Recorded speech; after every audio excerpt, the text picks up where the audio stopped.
avons pris un train de sanctions qui est sans précédent dans l'histoire des sanctions économiques et financières, par sa rapidité, par sa force. Et nous allons continuer de mener la pression diplomatique pour que cette guerre s'arrête au plus vite. Mais aujourd'hui, la France n'est pas en guerre contre la Russie. Nettoyez le ciel, soit par la force que vous avez, soit vous nous donnez des avions de guerre et des moyens de défense aérienne qui nous donneront la force dont nous avons besoin. Images de conférences de presse de prisonniers russes qui sont organisées par Kiev, ces prisonniers qui sont en quelque sorte exhibés par Kiev. Le CICR tape du poing sur la table, dénonce ces conférences de presse, elles sont contraires à la Convention de Genève sur les prisonniers. J'ai discuté avec Roland Dumas qui était ministre des Affaires étrangères au moment de l'effondrement de l'Empire soviétique.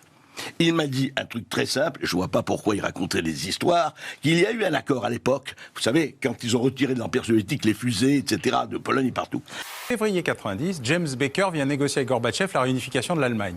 Et il lui dit, oralement, on ne s'étendra pas à l'Est. Il y a 4 témoins. 2 qui disent, il l'a dit, mais en fait on ne parlait que de l'Allemagne. 2 qui disent, non, en fait on a entubé Gorbatchev en lui disant que l'OTAN ne s'étendrait jamais à l'Est.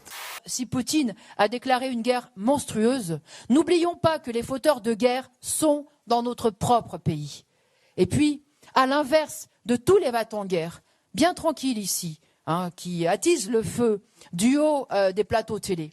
Elle avait une dizaine de milliers d'armes atomiques sur son territoire. Elle les a rendues dans le traité de non-prolifération. Elle a rejoint le traité de non-prolifération et elle a dit « je les rends, mais en échange, vous me garantissez mon unité territoriale ».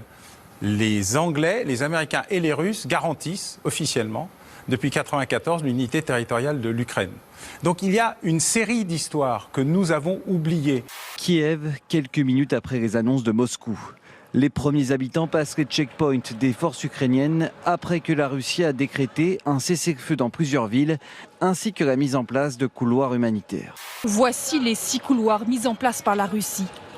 Tous ceux qui permettent de sortir d'Ukraine mènent en Biélorussie ou même directement en Russie. La proposition russe concernant les couloirs humanitaires est inacceptable. La Russie plaide pour faire des couloirs humanitaires vers la Russie. Je ne connais pas beaucoup d'Ukrainiens qui ont envie d'aller se réfugier en Russie. C'est une hypocrisie. Et donc c'est un artefact de communication que je réprouve. Nous avons entendu la promesse qu'il y aurait des passages, mais ils n'existent pas. Ils ne font que rendre sanglants ces couloirs humanitaires. Donc ce n'est pas simplement des couloirs qui sont tout de suite menacés, et ce n'est pas ce discours hypocrite qui consiste à dire on va aller protéger les gens pour les emmener en Russie. Tout ça n'est pas sérieux, c'est du cynisme moral et politique. Parcourir 1000 kilomètres, seul, dans un pays en guerre, c'est l'exploit qu'a accompli ce petit garçon ukrainien.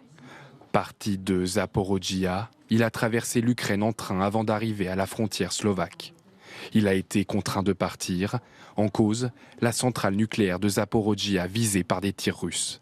On sait qu'on a probablement frôlé une catastrophe dans la nuit de jeudi à vendredi, avec la plus grande centrale nucléaire d'Europe qui a fait l'objet d'attaques dans des conditions qui restent à éclaircir. Mais un drame a peut-être été évité. Je ne considère pas que tout va bien, que tout a été bien fait. Sinon, je vous dirais, je m'arrête là et je suis très heureux de ces 5 années. J'ai tout bien fait, j'attends les lauriers et je vais chercher le repos. Non, je pense qu'il y a encore beaucoup à faire.